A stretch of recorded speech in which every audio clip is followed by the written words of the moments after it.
नमस्कार मित्रों। Sociology with Dhruv Dikshit channel में मैं ध्रुव कुमार दीक्षित दीपावली के अवसर पर आप सभी की मंगल कामनाओं के साथ स्वागत करता हूं। आज दीपावली के एक दिन पहले, जिसे छोटी दीपावली कहते हैं, नरक चतुर्थी है। भारतीय त्यौहार कहीं ना कहीं किसी न किसी विश्वास और आस्था के साथ जुड़े होते हैं। भारतीय संस्कृति एक उत्सव धर्मी संस्कृति है। यहाँ आप देखिए, हर त्यौहार बड़े साइंटिफिक तरीके से, वैज्ञानिक तरीके से प्रत्येक वर्ष, मास और हर पक्ष कहीं ना कहीं किसी सांस्कृतिक उत्सव के साथ जुड़ा हुआ है। हमारी उत्सव धर्मिता जो है व्यक्ति के मन में लोक मन तक व्याप्त है। दीपावली भी एक लोक पर्व है जो कि आप देखेंगे 5 दिन चलता है। किसी भी संप्रदाय, किसी भी संस्था, किसी भी समुदाय, किसी भी समाज में 5 दिन लगातार अलग अलग आयोजनों के साथ चलने वाला एकमात्र त्यौहार दीपावली है। धनतेरस से शुरुआत होती है। धनतेरस के बाद आपका नरक चौदस, छोटी दीपावली, फिर दीपावली, फिर आपका अन्नकूट और गोवर्धन पूजा। अब आप देखिए दीपावली के साथ में कितनी बढ़िया कहानियां जुड़ी हुई हैं। कार्तिक मास की कृष्ण पक्ष की अमावस्या, जो सबसे बड़ी अमावस्या मानी जाती है, इस विशिष्ट दिन लक्ष्मी जी की पूजा की जाती है, अंधकार को अलग करने का। यही एक खास दिन चुना गया है जिस दिन समाज से सारे अंधकार को अलग करके रोशनी लाना, लक्ष्मी जी को लाना है। अर्थात ये मिथक है, ये मैथोलॉजी है, ये आइडियोलॉजी है कि हर किसी का घर धन धान से संपन्न हो जाए, हर किसी के घर में खुशियां लहलाने लगे। क्योंकि अमावस्या की रात बहुत काली रात होती है।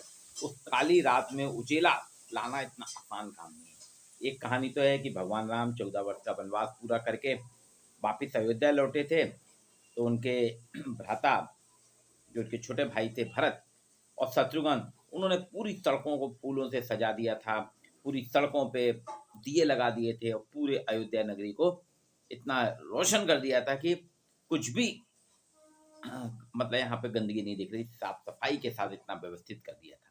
इसलिए भगवान राम की याद में मनाया जाता है। आज मैं जो चर्चा करूंगा वो है रूप चौदस की। कल धन्वंतरी जयंती थी। धन्वंतरी जी ने लोगों को स्वस्थ रहने का संकेत दिया, शुभकामनाएं दी। धन्वंतरी कुबेर की पूजा हुई जिससे आपके घर में धन धान से संपन्न रहे।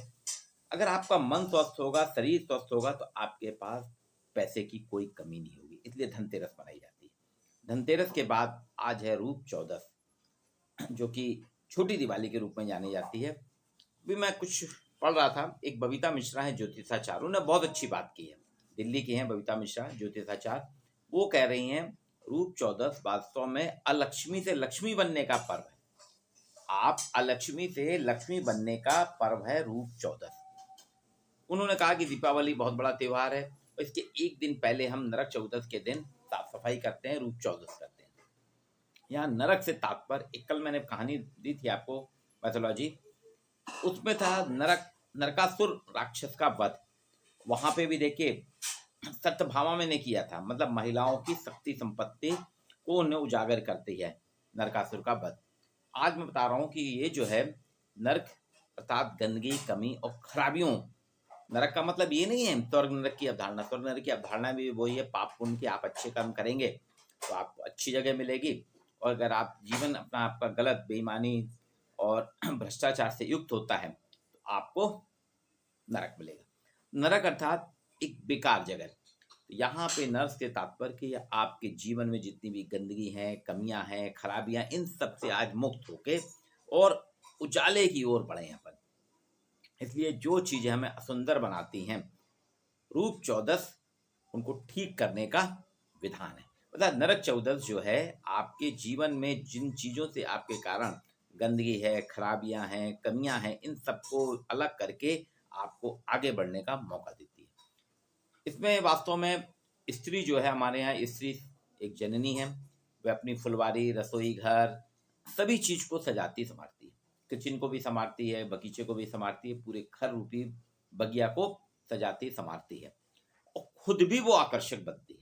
स्त्रियों में एक सहज स्वाभाविक गुण है कि सारे काम करने के साथ साथ वो खुद भी अपने आप को आकर्षक रखती है, सजती संवरती है।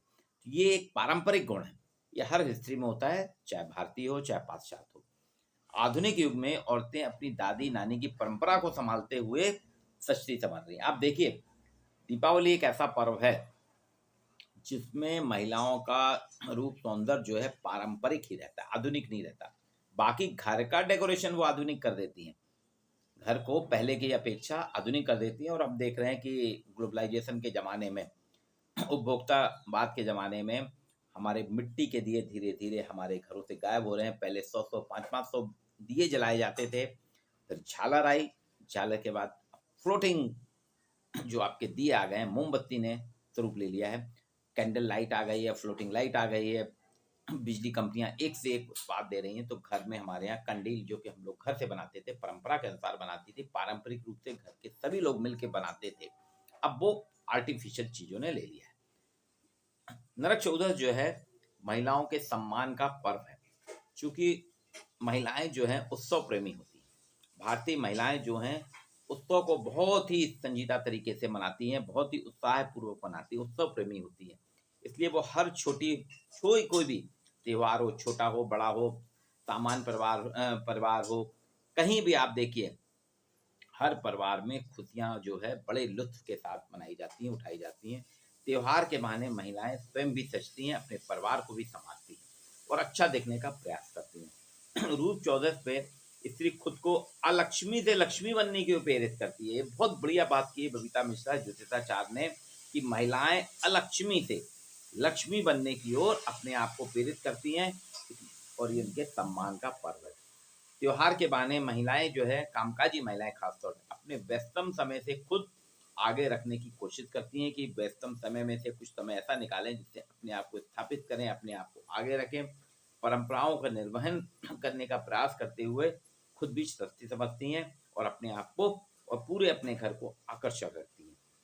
इसमें कुछ लोग कहते हैं कि वास्तव में श्री कृष्ण से संबद्ध है ये त्योहार, जिसमें नरकासुर की कैद से 16,000 से अधिक महिलाओं को भगवान कृष्ण ने बचाया था। सत्यभामा ने मारा था नरकासुर को, और भगवान कृष्ण ने 16,000 से अधिक बालिकाओं को, जो एक राक्षसी राजा था नरकासुर जो अपनी कैद में रखा था, 16,000 से अधिक कन्याओं को, उनको बचाने का प्रयास भगवान श्री कृष्ण ने किया था और उन्हें रूप सौंदर्य सतीत्व प्रदान किया था। इसलिए इस दिन व्रत भी रखती हैं महिलाएं। तो नरकासुर की संहार के कारण, नरकासुर की मृत्यु के कारण रूप चौदस मनाया जाता है। और उसमें वास्तव में क्या था, भगवान कृष्ण ने महिलाओं की रक्षा की थी, महिलाओं को बचाया था। 16,000 से अधिक लड़कियों को बचाने के साथ साथ उनके रूप सौंदर्य और सतीत्व की भी रक्षा की थी भगवान कृष्ण ने। इसलिए नरक चौदस जो है सबसे ज्यादा महत्वपूर्ण त्यौहार है। जैसे धनतेरस हम कुबेर की पूजा करते हैं, कुबेर और लक्ष्मी की पूजा करते हैं, ताकि हमारे घर में लक्ष्मी का वास बना रहे, हमारे घर में कभी भी आर्थिक संकट ना आए। उसी तरह से धन्वंतरी जयंती भी मनाई जाती है उसी दिन, कि आपका अगर स्वास्थ्य अब स्वस्थ रहेंगे, आपका जीवन अच्छा रहेगा, स्वस्थ रहेगा, समाज स्वस्थ रहेगा, तो आप देखेंगे सभी कुछ खुशहाली रहेगी। दूसरे दिन रूप चौदस मनाई जाती है। रूप चौदस में वास्तव में महिलाओं के सम्मान का है, क्योंकि श्री कृष्ण भगवान ने नरकासुर का वध करके महिलाओं के सतीत्व की रक्षा की थी, कन्याओं के सतीत्व की रक्षा की थी। इसलिए इस दिन आप अपने आप को महान समझिए, आप अपनी रक्षा कीजिए। हमें महिलाओं की, कन्याओं की रक्षा करना चाहिए। उनके साथ होने वाले अत्याचार, अनाचार पे हमें अंकुश लगाना ही नहीं, उनको समाप्त करना है। ये कहलाता है रूप चौदस। इसलिए उनको, आपको अलक्ष्मी से लक्ष्मी बनना है, मतलब आप अपने आप को सुंदर बनाइए, साफ सुथरी रहिए, और पूरे समाज में जो गंदगी फैली हुई है, जो सामाजिक भ्रष्टाचार फैला हुआ है, समाज में जो कन्या के खिलाफ जो वातावरण बन रहा है, भ्रूण हत्या हो रही है, महिलाओं के साथ आए दिन अनाचार हो रहा है, ये सारी चीज़ों को समाप्त करके हम अलक्ष्मी से लक्ष्मी की ओर अग्रसर होएं, अपने आप को आगे बढ़ाने का प्रयास करें। ये है रूप चौदस। रूप चौदस आज का दिन है, आप लोग अपने आप बनाइए। आप सभी को मैं रूप चौदस की शुभकामनाएं देता हूँ। और कल दीपावली पे, दीपावली के साथ जुड़ी हुई कुछ घटनाओं की कुछ चर्चाओं करूंगा, लेकिन उसके पहले एक चीज आपको बताता हूँ। दीपावली जो है, सारे त्योहार अगर आप देखें, होली, दिवाली, दशहरा, भारत में ये पारिवारिक त्योहार है। परिवार, हमारे यहाँ परिवार रूपी व्यवस्था, परिवार रूपी इकाई इतनी मजबूत है कि वो कैसे भी स्थितियां हों, विषम परिस्थितियों में भी त्योहारों के साथ बड़े उल्लास के साथ मनाती है। पिछले साल का त्यौहार आपने देखा होगा, कोरोना का त्यौहार था, लेकिन सीमित संसाधनों के बावजूद, घर में बंद रहने के बावजूद भी हमारे उत्साह में कहीं कमी नहीं आई थी। इस बार तो सारा लॉकडाउन समाप्त हो गया है, वैक्सीनेशन लग चुका है, लोगों में एक अजीब-सी विश्वास जागृत हुआ है कि वैक्सीनेटेड होने के बाद अब हमको कोरोना या महामारी का कोई असर नहीं होगा। तो खरीदारी भी कर रहे हैं हम, व्यापार भी हो रहा है और अपने त्योहार को भी बड़े उल्लास के साथ मना रहे हैं। तो परिवार हमारे यहाँ समाज में, भारतीय समाज में परिवार भी एक महत्वपूर्ण इकाई है। जो परिवार जितना ज़्यादा स्ट्रांग होता है, वो देश उतना ज़्यादा सशक्त होता है। पश्चिमी देशों में देखिए परिवार टूट रहे हैं, वहाँ टूटे हुए परिवारों में महामारी का ज़्यादा असर हुआ। हमारे यहाँ महामारी काल में भी परिवार ने एक उत्साहपूर्वक वैक्सीनेशन कराया, महामारी के साथ लड़ाई लड़ी और परिवार के माध्यम से सारे त्योहार, व्रत, परंपराएं हम पारिवारिक माहौल में मनाते हैं। इसलिए हमारे यहाँ त्योहारों का इसलिए कहा गया है कि भारतीय संस्कृति एक उत्सव धर्मी संस्कृति है। इसलिए यहाँ हर त्योहार बड़े परिवार, पारिवारिक माहौल में, पारिवारिक परंपराओं के साथ मनाए जाते हैं। रूप चौदस की आपको हार्दिक शुभकामनाएं।